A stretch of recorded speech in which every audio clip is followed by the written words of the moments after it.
Amigas, amigos, compatriotas, ya con chalequito porque hace un poquito más de frío ya hasta ahora. La oración se nos está viniendo como para hacerla al interior de la casa. Hoy día quiero conversar de dos personas de origen ario, uno de Sajonia y el otro un húngaro. Vamos a hablar primero del de Sajonia, cuya música estamos escuchando en estos momentos. Ojalá ustedes puedan escucharla. Es Richard Wagner, un gran compositor de los años, yo diría, años 1830, tal vez antes. Prefiero no equivocarme y les voy a...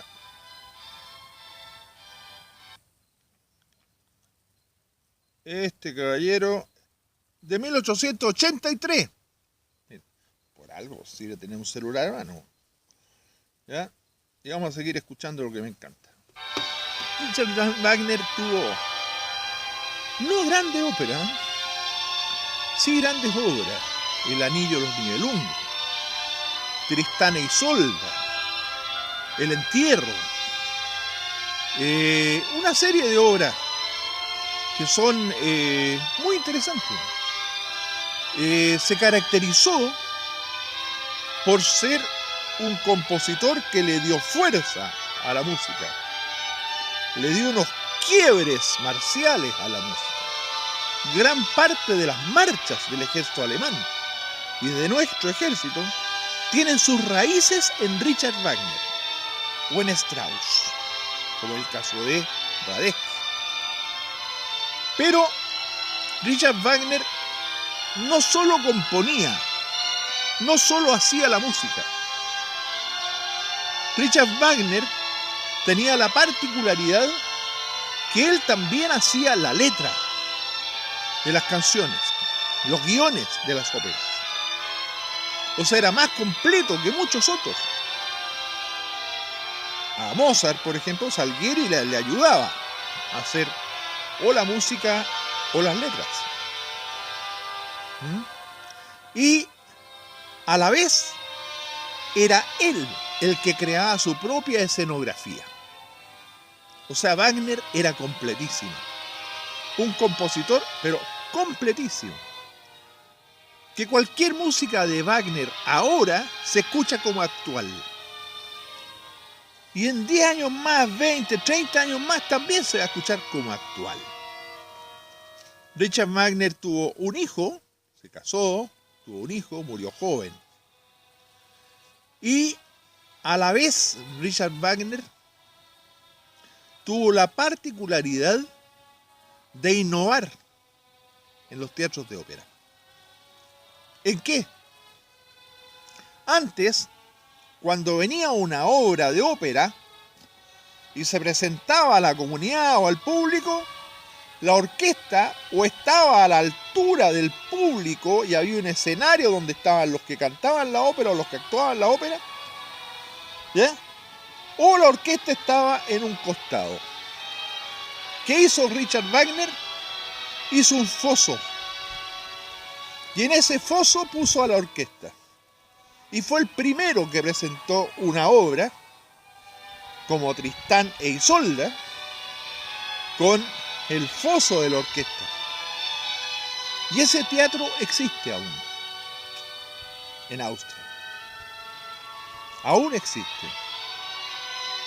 Él fue el que, no sé, todos vamos al teatro municipal o vemos alguna ópera y vemos que la orquesta está abajo. Incluso en el Festival de Viña vemos que la orquesta la ponen abajo en un foso. Eso fue idea de Richard Wagner, para que la orquesta no molestara la vista de los asistentes a la ópera. Ese fue Richard Wagner. Y ahora vamos a hablar de otro más. De otro señor, y no voy a cortar la música porque me encanta. Vamos a hablar de un señor que nació en Hungría en 1930. O sea, en una Hungría que era alemana, porque era el imperio austrohúngaro, en una Hungría que fue invadida por los soviéticos. Este señor se llama George Soros, que es el más grande especulador económico o financiero que hay en el mundo.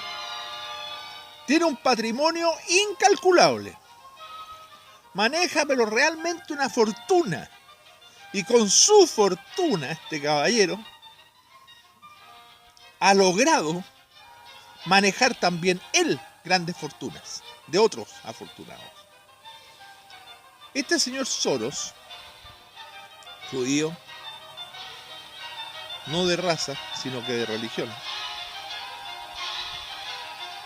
O sea, no, perdón, de raza, pero no de religión. Se declara ateo. Se declara ateo.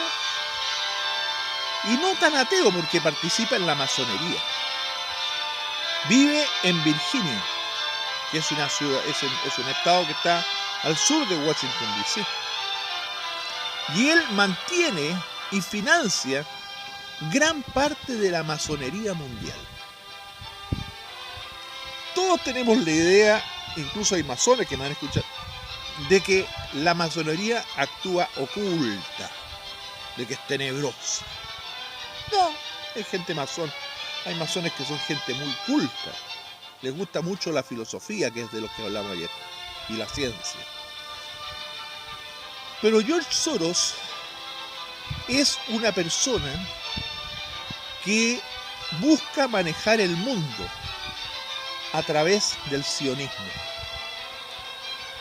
Y vaya a decirse sionismo algo similar al capitalismo puro, al más puro capitalismo. George Soros es el financista del Partido Demócrata en Estados Unidos.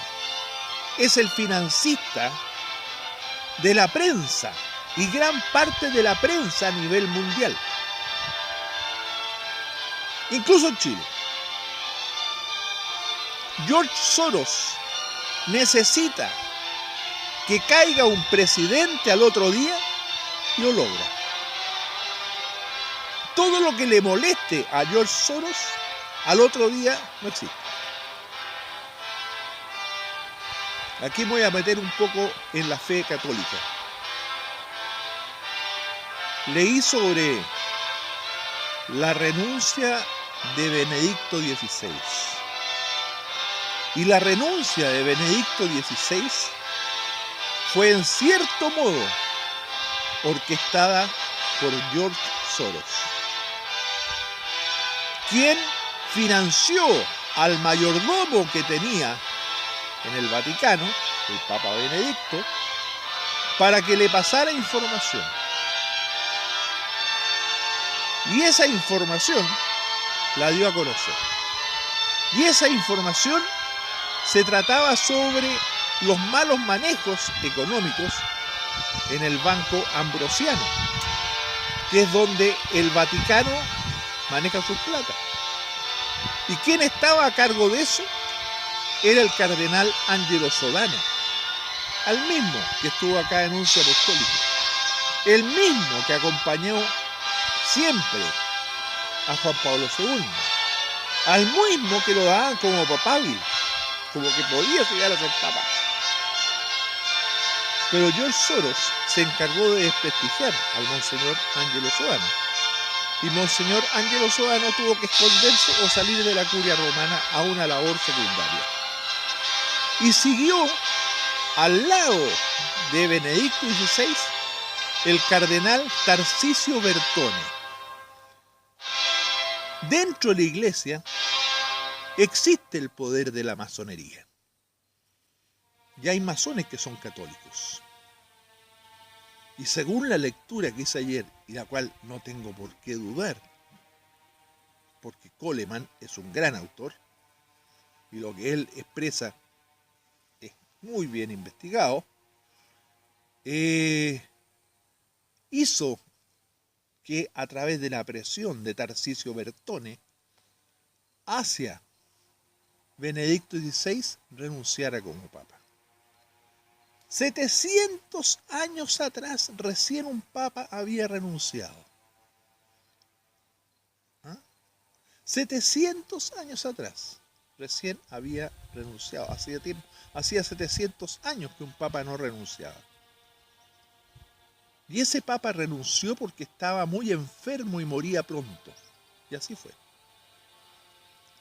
Pero este papa renunció y está en una vía de contemplación en un sector que se llama Santa Marta. Hizo que el más conservador de los papas actuales, más conservador que Juan Pablo II, renunciara. ¿Y quién lo logró? George Soros, a través de Tarcisio Bertone. Renunció Benedicto XVI y los más conservadores dentro de la iglesia, que eran aquellos que representaba Angelo Sodano, se pusieron de acuerdo con la iglesia católica de Sudamérica y de Asia, el sudeste asiático, para elegir a nuestro actual papa y poder oponerse a la masonería dentro de la iglesia. Si el Papa Francisco nos pide y le pide a todo el mundo que recen por él, es porque el Papa Francisco siempre está temiendo que ese poder de George Soros destruya la iglesia. Él es ateo y quiere destruir el poder de la iglesia, porque todo poder que se lo ponga, ya sea económicamente como espiritualmente, le molesta. George Soros ya es un hombre de 87 años, vive en Estados Unidos, es casado y tiene 2 hijos. Y Dios nos libre de gente así. Los testigos de Jehová son financiados por George Soros. Él no tiene Dios ni ley.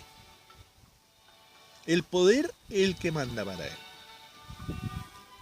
Aquí han habido muertos, han habido intrigas, pero terribles, gracias a que George Soros, un húngaro, que el año 30 nació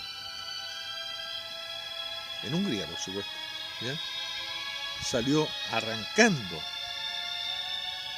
de los soviéticos, se asiló o llegó a vivir con toda su fortuna que guardó en Hungría cuando los soviéticos empezaron a invadir Hungría, y vive un poquito más al sur de la Casa Blanca.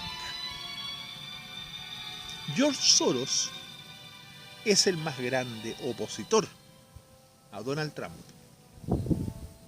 Y es por eso que toda la prensa de Estados Unidos daba por perdedor a Trump en las encuestas.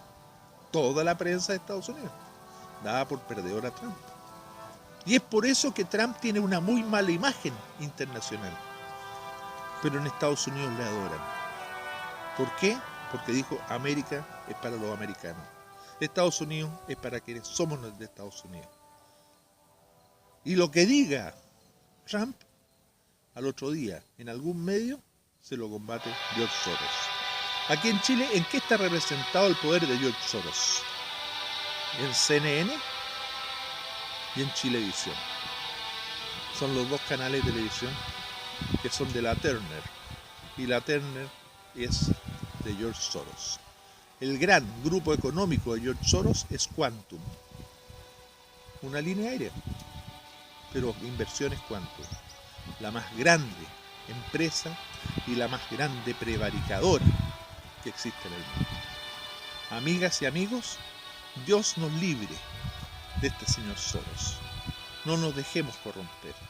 Ojalá este señor Soros no tenga nada que ver con el que viene, pero con la que va saliendo, sí, por supuesto, le financió la campaña y la tiene en las Naciones Unidas a su servicio.